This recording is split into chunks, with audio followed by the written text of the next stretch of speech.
Let me do a final question, mostly because I have to get ready for work. Let me see here.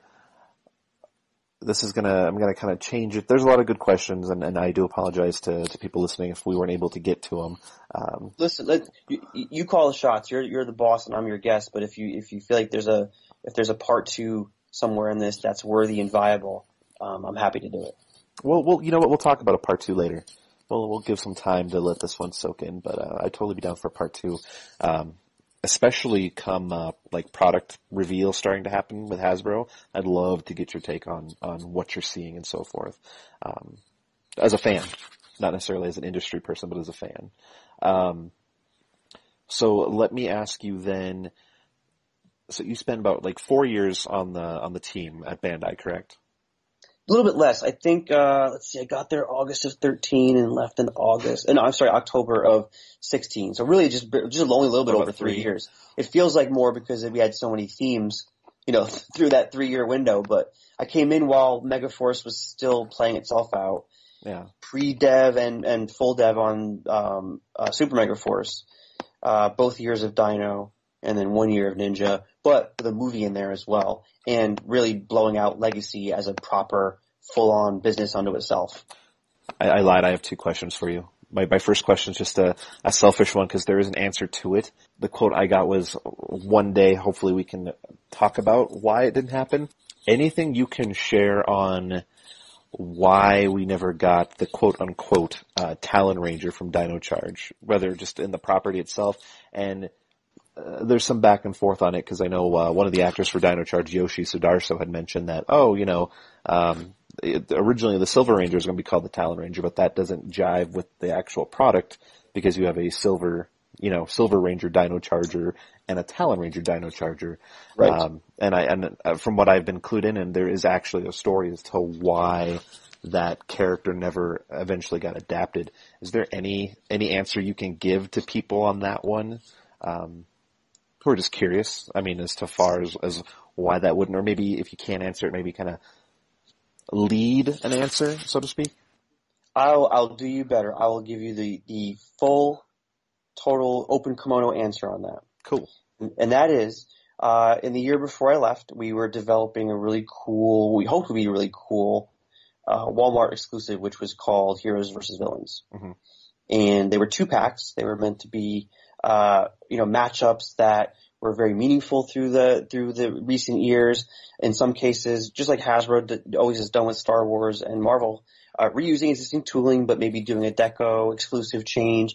And I was the very loud proponent and mouthpiece of. It's funny, I reversed roles. I was the mouthpiece of the retailer on this case to say, guys, for us to make this a truly meaningful SKU, mm-hmm. and to not just have secondary characters that you've already collected and sold to the public, we need to put exclusive characters and chase characters into these assortments. For one, it's gonna ensure better sell-through, and for $20, you want to make sure that thing is humming along and doing great, so the buyer keeps ordering it, and hence self-fulfilling prophecy. We get to make more of them. So if you remember the pride and excitement that we had when we finally figured out a way to get Cassandra into an action figure line, and she did so, albeit in a very, somewhat reduced deco form versus what you saw in the costume. Yeah. And you saw plenty of tutorial videos of how to customize paint her yourself. Talon Ranger, I can say, in my lineless plan, was to be one of the special carrots on a stick to be included in the Heroes vs. Villains 2-packs. And it's funny, those 2-packs are continuing to this day. Now under the banner of Legacy, just FYI. Then I guess we can all kind of cross fingers and hold breath that they saw reason to do that. And again, that was my proposed way of doing it. I got, I got sign off, or basically was the sign off at Bandai to do it. And I don't think as far as I know at that time, there was no pushback or reason for pushback from Saban to, deem that as a viable option to put in the 2-pack. So, the figures maybe there's a snowball's chance in hell that as those 2-packs continue or play themselves out, maybe Talon Ranger sees the light of day. But it's my pleasure to tell you that he was absolutely put in there. And again, I'm not smart enough to know this stuff myself, and I didn't just throw a dart against the wall to go, oh, what about Talon Ranger? Yeah. You guys made enough of a strong case for it, just like getting Cassandra in there to do that. So, well, I can tell you in these new 2-packs, they put a couple of Ninja Steel villains in there, but aside from that, it's all Super Mega Force, like 6 Ranger repackages. Or Red Ranger pack, just that figure line, that 5-inch figure line of Super Mega Force. It's just pretty much repackages of those. Well, let me turn the tables around and ask you the question then. Okay. Has there been released, or have you seen any indication that a new, really kick-ass Mighty Morphin era version of Rita Repulsa, has she been announced or shown? Not shown or technically officially announced. I know Bruno's talked about it, and I know some other people have talked about it because the team at Bandai have talked about it. And she was supposed to be part of the movie Then versus Now, I believe, Yes. with Rita, but I believe that got canned. Okay. Because again, depending on how far along in development they were with that, because I can tell you with certainty, we were definitely in sculpt phase on that one. We very carefully wanted to wash our hands of the sins of that, 3 3/4 inch or 4-inch, Rita that we referred to earlier in this interview, and to do right by everybody and give them, a Rita that was worth including in that 5-inch line.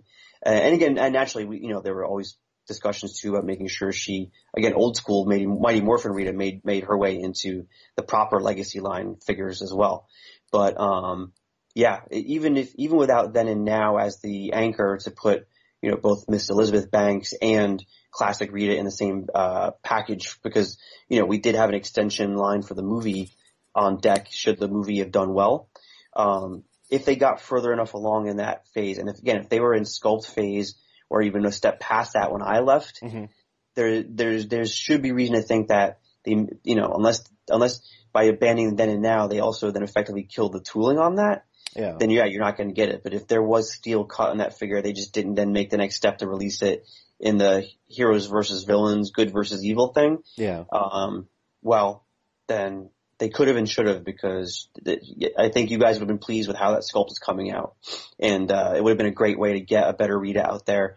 And with the Walmart 2-pack, even without the movie overlay being such a good, viable thing that still goes on, it would have been very easy to put a classic, one of the Mighty Morphin guys versus her in a package.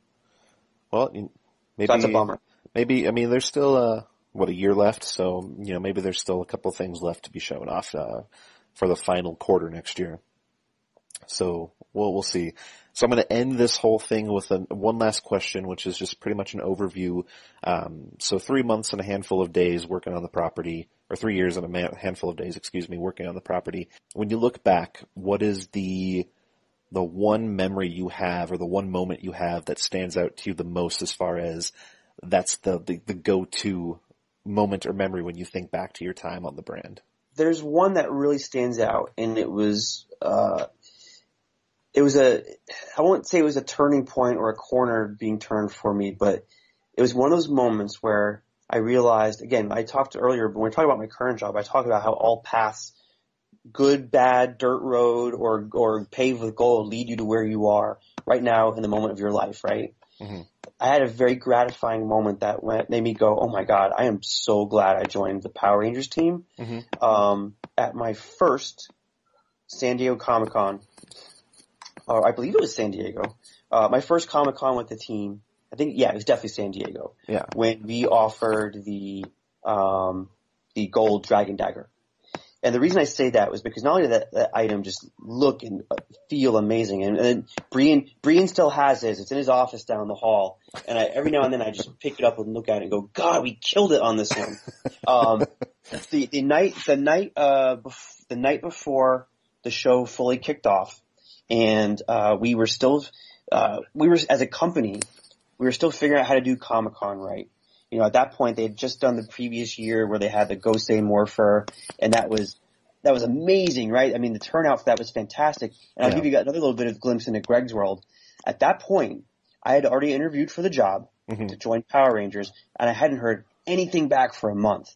And I was like, oh, Good grief. So I was at Comic-Con as a Jack specific employee, and I was doing as I did, taking my shifts, walking around, loving the floor, enjoying all the stuff and sights and sounds. Mm-hmm. And I said, I gotta go see what the Bandai booth is kicking right now. Yeah. And when I went there, and again, it was literally their first Comic-Con where they were selling exclusive. The line was wrapped around the entire front of the hall there as far as I could see, and I went, oh my God, what are they doing / selling / giving away? Yeah. And boy, I hope they call me back because this looks awesome.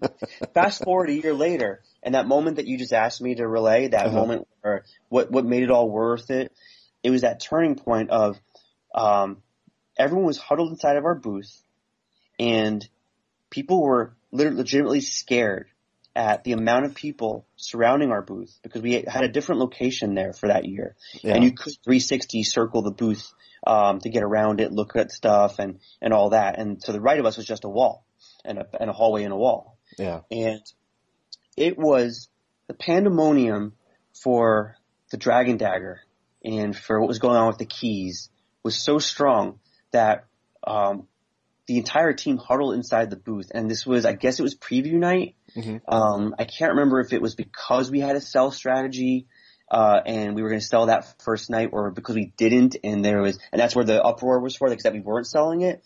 All I remember was that we literally had scared people in our booth going, oh my God, what do we do? What do we do? And I just had this moment of just pure, I literally felt a warm wash go across my body because the thrill, the excitement of what everyone was doing outside this booth and wanting and pushing me, and it was like a sea of humanity moving around the booth the same way a school of fish would. And it's either because we were about to sell it or because there was anticipation that we were going to give out tickets. I can't remember the exact details. Again, you'll have to forgive me on that. Yeah. A lot of you can fill in the dots on that one because you were there. And just this mix of panic within our own team and company, but also this wash of like, oh my God, this is exactly what you want to happen at your booth at Comic-Con. You want the most vocal, loud, excited fans you could ever ask for. You want an item like this, which, 3 days later we learned was voted one of the top hottest exclusives by IGN, which was a very gratifying feather in our cap. Mm-hmm. And partly because they saw what was happening there that first night, I said, guys, don't be scared. We will figure this out. This is the moment for us to seize. Everything we've done to get to this point is being shown to us right now in a mirror that this is exactly what the fans want. And that's when I said, stay here, trust me on this. I opened the door and then went out and then basically talked to everyone, got people in a line, walked up and down that line and literally spoke to everyone almost on a near individual basis saying, don't worry, we got you. Here's what we're going to do. Stand here, wait, don't push, take care of each other. Don't get all up in each other's faces. We're all here. We'll sell again tomorrow if we sell out. And I just thought to myself, hot damn, did I pick the right job and the right fan to work with? I've shared with some people one of my favorite memories I have with you, which is at San Diego. I want to say it was 2015. I'm trying to remember, that sounds about right. Yeah. It was the Bandai booth was literally right across from the Hasbro toy shop. Yeah. And it was towards the end of the show, and we're both sitting there, we're just hanging out. I think we're both sitting on chairs next to the display cases or what have you. And we're looking at the Hasbro toy shop booth, and you turn and you look at me, you're like, we totally kicked their ass this year. And we had a great execution. We had and it's right, because it was a year later, and every year, and this is such a testament to Nicole, which is why I could not imagine life working without her, which is why as soon as I was ready to hire her, she's the first hire I did over here at Alpha and the first reach out I did. There was never any other candidate or any possibility. In my mind, I was like, gotta get Nicole. She grew that Comic-Con business. She had never done that before, and she took it and ran with it in such a tremendous way. And every year we got better and better. And that year, people told us straight up that we were outclassing our neighbors on any side of our booth, mm-hmm. in the way that we offered great value for the money, the way we talked to our fans, the way we lined you up, the way we ticketed you in the morning. Yes, there's always someone who got left out in the cold, but we gave you a chance the next day to come in, and we never yelled at you guys, and we never hired, scabs and secondhand event people to yell at you, which I think was probably the case across the hall that year. I think there was a lot of non-Hasbro people there that got hired to just be a kind of event wranglers who had panic in their eyes, like, oh my God, this stuff's red hot. We gotta yell at these people to get them to listen to us. And unlike Lego, whose people literally were yelling at people. And yeah, that moment, and I'm glad that you remembered that, and it's another testament to how our team grew and evolved each year and made each of those conventions all the more special. And I think in a more microcosmic way, you saw that with Morphicon each year too. Oh, definitely, without a doubt. Without a doubt. I'm going to read one comment as the final comment. It wasn't a question, it was just a comment. And I'll echo it and kind of add in another comment with it. So from Mr. Yellow on Twitter, his name's Chris, he wanted to add to make sure we tell you that we miss you, we love you, and to please keep us informed with everything that you're doing. And I want to extend that and to mention, please tell Brian and Nicole that we said hello, and to thank them for the time that they were on the brand, because as you were just alluding to, it was definitely a really fun time to be a fan and to be a collector, as opposed to where we're at, today, so to speak. Yeah. Thank you for that. I know they'll be just as humbled and gratified to hear that as I am. And you guys you're painfully kind. I mean, you guys let me know that constantly. As I've joked to some folks, there's not a week does not go by where I don't get, double digits, shout outs, tags, people slide into the DMs. Some of y'all have my actual phone number, and so I'll get a text or a phone call or an email. It never stops, and that makes me feel like we were doing something good with you guys, and it helps add to the fact that we all feel like we had a real good community going there for a little while. Oh, without a doubt. And then the only thing I'll say is convince Alpha to somehow bring over Armor Hero to the U.S., because I think that'd be a lot of fun. I mean, is there anything you want to add before we disconnect, so to speak? Thanks for the chance. I love this is easy and breezy. I didn't even realize until I looked at the current call window that we've been talking for over 2 hours. It didn't feel like it. And I enjoy it thoroughly, just because we get to hang out and mingle with you as always. But fans ask good, fun questions. It's a pleasure to talk about it. It's a pleasure to reconnect with everybody, and I look forward to doing it as often as you guys want to in the future, wherever I may be. Well, hey, if you're bored some weekend in August, there's a show going on. You should always, drop by. I think that'd be. Oh yeah, every time someone mentions, I go, damn, I gotta get tickets. So I'll either get a ticket, or anyone out there got a Morphicon pass for your boy Greg, let me know. I will be there. I'll show up. We'll walk in together. It'll be fun. Awesome. Cool deal. Greg, thanks so much, man. I look forward to seeing you here eventually. We've missed each other last year, but we won't miss each other this year. We'll make a point to get together, do something at some point. So it was my first Comic-Con in years, not being like an on-the-floor employee, so I got so swept up and lost in the place. Then, yeah, we couldn't connect with each other. It sucked. I know, because you were texting me. You're like, I'm over at this booth now. Now I'm in front of this door, and I'm like, dude, I'm 3 blocks away. So yeah, my children are hungry. My children need to see what's going on with Rick and Morty. I'll be there in a second. And for those of you who've never been to San Diego, like, that's what happens when you're an attendee. It's just mad chaos. It's beautiful, wonderful, mad chaos. So, all right. Well, Greg, man, thank you. I'm sure I'll hit you up at some point. But I really appreciate your time. Thank you so much. Anytime. I have an open door policy for you and all the great fans, and talk to you guys real soon. All right. Take care, buddy. Thanks, man. All right. See ya. Bye.